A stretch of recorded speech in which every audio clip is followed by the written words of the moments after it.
Sebelum kita masuk ke videonya, Mamang ingetin ya, video ini hanya preview dari manhwa aslinya. Jadi, jika teman-teman ingin mengetahui fullnya, kalian bisa baca di web legal atau back komiknya di tempat kalian sebagai bentuk apresiasi bagi kreatornya.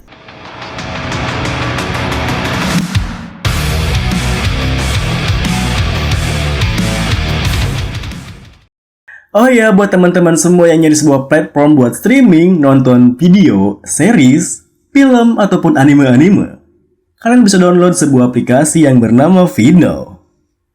Langsung gaskin aja ya di link yang Mamang cantumin di deskripsi. Oke, lanjut.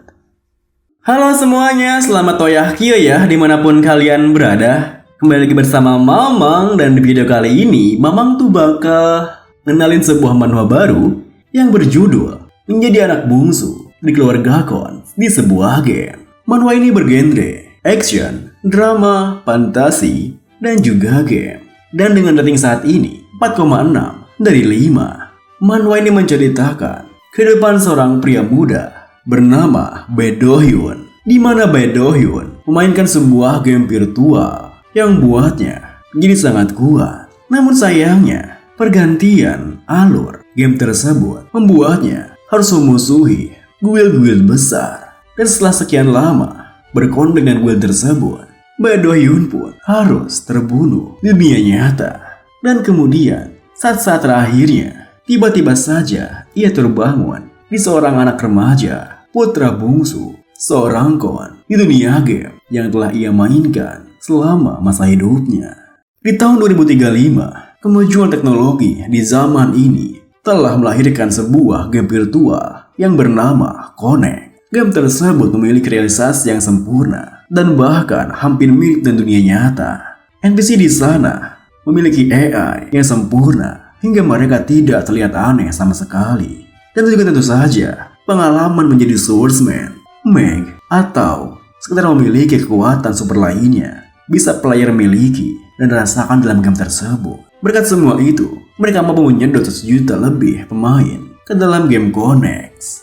Kini, di suatu sore di mana senja begitu jingga, di sebuah ruangan yang telah luluh lantah, di mana mayat begitu banyak berkeliaran, terlihat sebuah pasukan di mana prajurit tersebut tengah mengerumuni seorang player. Dan dialah MC kita, Bae Do Hyun, dengan username di in-game-nya Crash. Namun meskipun pasukan tersebut berjumlah lebih banyak dari Crash, mereka semua tak mampu menahan keganasan dari sang Crash yang bahkan bisa dengan mudahnya membunuh rekan-rekannya. Bajingan ini, kenapa kalian semua diam saja? Dia sendirian. Ayo coba serang dia. Musuh kekaisaran harus mati. Namun sayangnya, Bae Do Hyun bukanlah pemain biasa, yang mana dia sekarang merupakan top global nomor 13 di game Connect.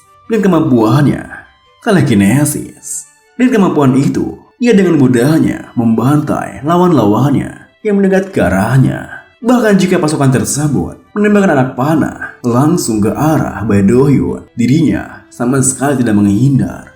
Karena dengan kemampuannya telekinesis, ia dengan mudah membalikkan semua anak panah itu yang langsung berbalik ke arah para prajurit tersebut.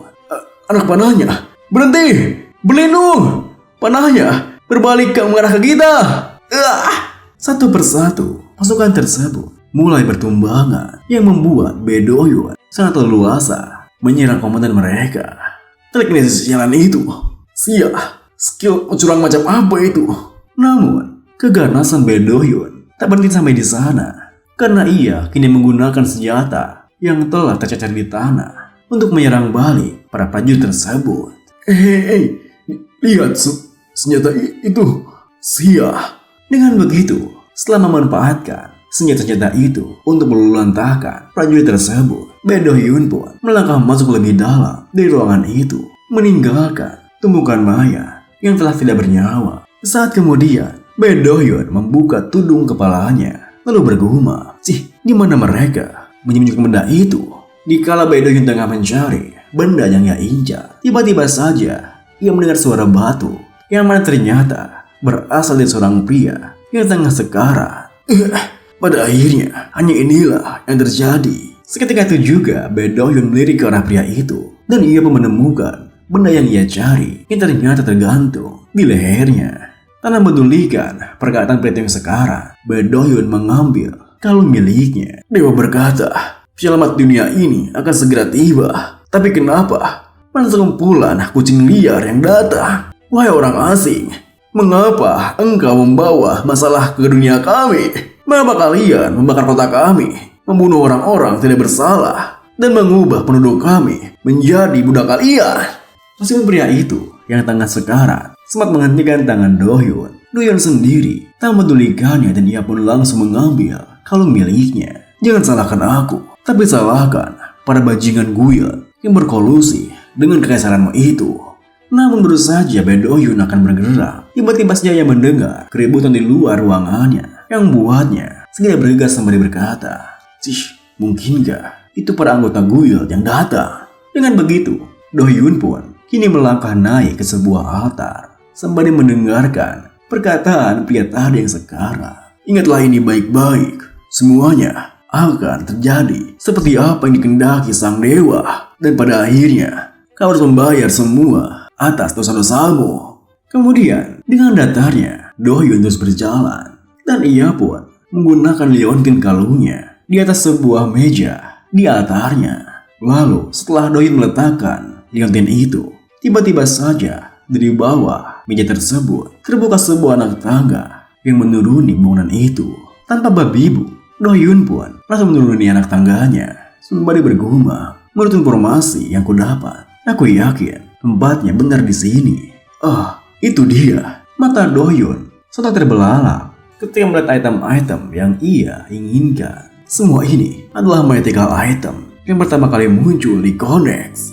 5 tahun yang lalu, Guild-Guild besar berkumpul untuk membuat perjanjian rahasia dengan kekaisaran dan menjungkiri balikan dunia Connect. Selama 6 bulan, aku sudah berusaha payah untuk mendapatkan ini. Menangislah kalian, para NPC, yang mana akhirnya membuat Connect berada di bawah kendali Guild besar. Sedangkan aku adalah satu-satunya solo player yang mampu masuk ke status besar. Sebaiknya aku bergerak cepat sebelum mereka datang kemari. Jika mereka tahu akulah yang mendapatkan ini di luar, sudah pasti pada bajingan itu akan sedikit kesal pada aku. Kemudian setelah mengambil semua itemnya, Dohyun pun ingin segera pergi di sana. Baiklah, saatnya kamu dari sini. Namun perhatian Dohyun teralihkan ketika ia melihat sebuah memory game yang terletak di dekatnya. Itu mungkinkah memory game? Kenapa benda ini bisa ada di sini? Namun di saat Dohyun mengambilnya, tiba-tiba saja ia merasakan kesakitan yang luar biasa hingga membuatnya tak lagi bisa menahan tubuhnya. Apa-apaan ini? Mungkinkah ini karena koneksi error? Tapi bagaimana bisa? Saking besarnya kesakitan itu, Dohyun pun dipaksa logout dari game tersebut. Namun betapa terkejutnya Dohyun ketika ia membuka mata. Ia merasakan sakit di bagian bawah dadanya. Dan saat Dohyun merabahnya, ia bisa merasakan darah segar mengalir dari tubuhnya. Namun rasa terkejutnya kembali bertambah ketika melihat orang-orang yang berdiri tak ia kenali di depannya. Bajingan ini akhirnya bisa tenang juga. Saat itu Dohyun seketika berusaha menghentikan pendarahannya.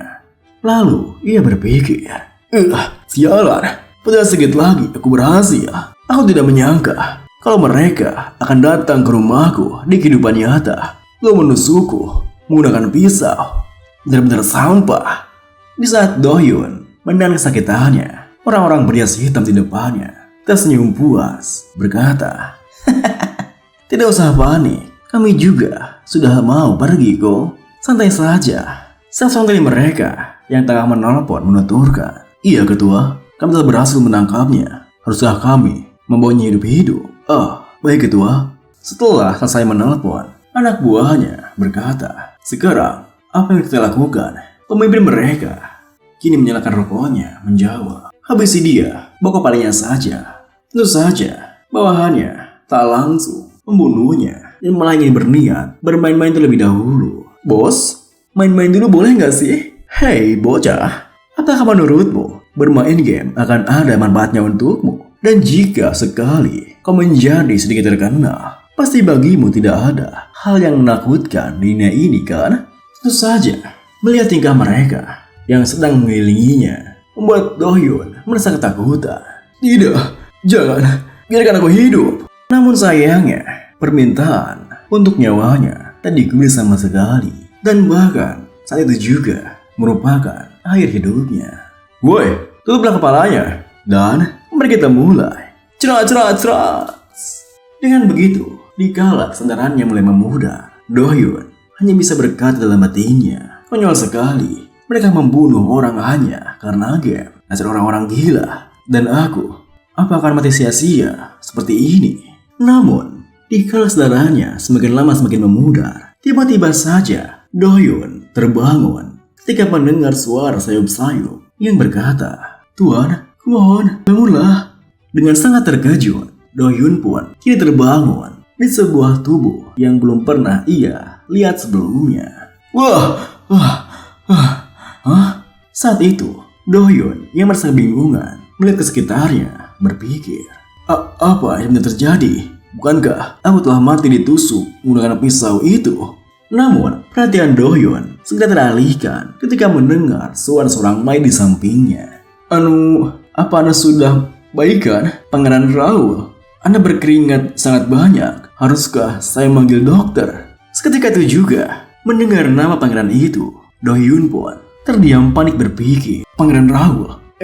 Itu, kenapa dia? Inilah status Ana, apa 3? Apa ini? Apa mungkin aku bisa melihat sesuatu yang seharusnya tidak terlihat? Dan Do-hyun pun dibuat semakin panik ketika ia melihat sebuah window status yang bertuliskan pemberitahuan penyatuan jiwa telah selesai, mengaktifkan sistem Beta Close Connect. Penggunaan antarmuka telah tersedia. Player online saat ini adalah 1. Melihat hal itu, Do-hyun pun seketika mendengar keluar dari jendela. Sembari berpikir, player apa maksudnya? Ini pasti bercanda kan? Dan tempat ini, jangan-jangan dunia game Connect. Di saat kemudian, setelah menenangkan dirinya kembali, Do-hyun pun kini menatap keluar dari balkon kamarnya. Lalu, dikala angin berhembus menerpa tubuhnya, Do-hyun berpikir, aku bisa merasakannya. Aku bisa merasakan semuanya. Ini jauh berbeda dari ketika aku terhubung dengan Grace. Saat itu Do-hyun teringat dengan sebuah metode sinkronisasi. Tingkat koneksi yang kau miliki dengan Connect menentukan kekuatanmu dalam game Connect. Pemain normal memiliki sekitar 30% sinkronisasi, tapi Do-hyun hampir 90%. Do-hyun mampu bertahan di peringkat 1 selama 10 tahun sampai guild besar muncul. Karena hal tersebut, kemudian setelah mengingat hal itu, Do-hyun berpikir, aku tidak memiliki tubuh itu lagi. Aku sangat tidak beruntung. Aku sudah menghabiskan begitu banyak waktu untuk leveling karakter itu. Terserahlah, katanya si ini masih close beta. Jadi saat ini hanya ada 1 player. Sekarang cuma aku satunya di dunia ini yang menggunakan sistemnya. Kan? Kalau begitu, walau cuma close beta, aku masih bisa melihat inventoriku kah? Lalu, setelah mengecek inventory miliknya, Do-hyun mendapatkan sebuah pesan dari sistem yang mana sistem akan meminta informasi pengguna, mendeteksi informasi pengguna yang terkunci, juga memperbarui informasi. Dengan begitu, Do-hyun pun tiba-tiba saja menerima informasi yang masuk langsung ke kepalanya. Aku akan menggunakan informasi ini dan kekuatan dari kehidupan masa lalu untuk mencapai puncak lagi. Tapi, namaku, apakah Raul Aston? Aku putra bungsu Aston, County kelima di kerajaan Ruben. Dan Aston County adalah yang pertama jatuh di Connect. Aston County, salah satu kerajaan ortodoks, kerajaan Ruben. Count dan putra sulungnya tiba-tiba meninggal dan putra keduanya menghilang. Sebuah kudeta terjadi setelah putra bungsu mewarisi wilayahnya. Setelah bencana ini, penghalang area terlarang itu pecah dan mereka pun gagal menghentikan invasi monster. Kini, setelah mendapatkan semua informasi itu, Do-hyun pun yang sangat terkejut hanya bisa memandang jauh ke negeri miliknya sembari bergumam, aku putra bungsu dari keluarga itu, Raul Aston. Kota yang indah ini akan hancur dalam 3 tahun ke depan. Aku tidak bisa membiarkan itu terjadi. Dengan pikiran seperti itu, Do-hyun kini kembali masuk ke kamarnya sembari berpikir, aku tidak lagi memiliki kehidupan by Do-hyun atau Grace. Ini yang terakhir. Aku sudah menderita ketika kau hidup sebagai Do-hyun. Dan jika aku kehilangan kesempatanku untuk tinggal di sini lagi, itu akan sangat menyedihkan. Hanya satu cara untuk menghentikan bencana tersebut. Aku harus menjadi lebih kuat. Sebulan lagi, upacara kedewasaan tradisi Aston Count akan dimulai. Jika aku lolos ke semifinal, aku bisa masuk ke Kingdom Academy. Dan aku akan menjadi lebih kuat di sana. Jadi, aku bisa melindungi hidupku di sini.